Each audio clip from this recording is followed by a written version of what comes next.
மிதுன ராசிக்காரர்களுக்கு இந்த குரு அதிசார பெயர்ச்சி என்ன மாதிரியான பலன்களை கொடுக்க போகுது? பொதுவாக மிதுன ராசி அப்படின்னு எடுத்துட்டோம்னா இப்போ பார்த்தோம்னா மிதுன ராசியில மிருகசீரிஷம், திருவாதிரை, புனர்பூசம் இந்த நட்சத்திரத்தில் பிறக்கிறவங்க மிதுன ராசியில பிறக்கிறாங்க.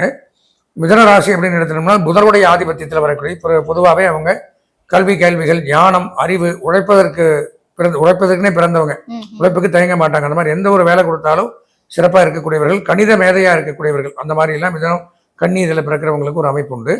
அப்ப இந்த மிதுன ராசி அப்படின்னு எடுத்தனால் குரு பகவான் தற்சமயம் இருக்கக்கூடிய வீடே அதுல தான் இருக்கார். அதுல இருந்துதான் அதிசாரமா அடுத்த வீடு கடகத்துக்கு போறார். ஜென்ம குரு அப்படின்னு சொல்றோம். இந்த ஜென்ம குரு ராமர் வனத்திலேன்னு ஒரு பழமொழி உண்டு. ராமருக்கே ஜென்மத்துல குரு வரும்போதுதான் 16 வருஷம் வனவாசம் போறாராம். வீடு வேண்டாம், சாம்ராஜ்யம் வேண்டாம், மனைவி, மக்கள், சொத்து, சுகம் எதுவும் வேண்டாம்னு விட்டுட்டு காட்டுக்கு போயிடுறாரு. அந்த ஜென்மத்துல குரு வரும்பொழுது அப்படி இருக்கக்கூடிய இந்த மிதுன ராசிக்கு அவரு அந்த ராசியை விட்டு அடுத்ததுக்கு போறதுங்கிறது பெரிய ரிலீஃப்.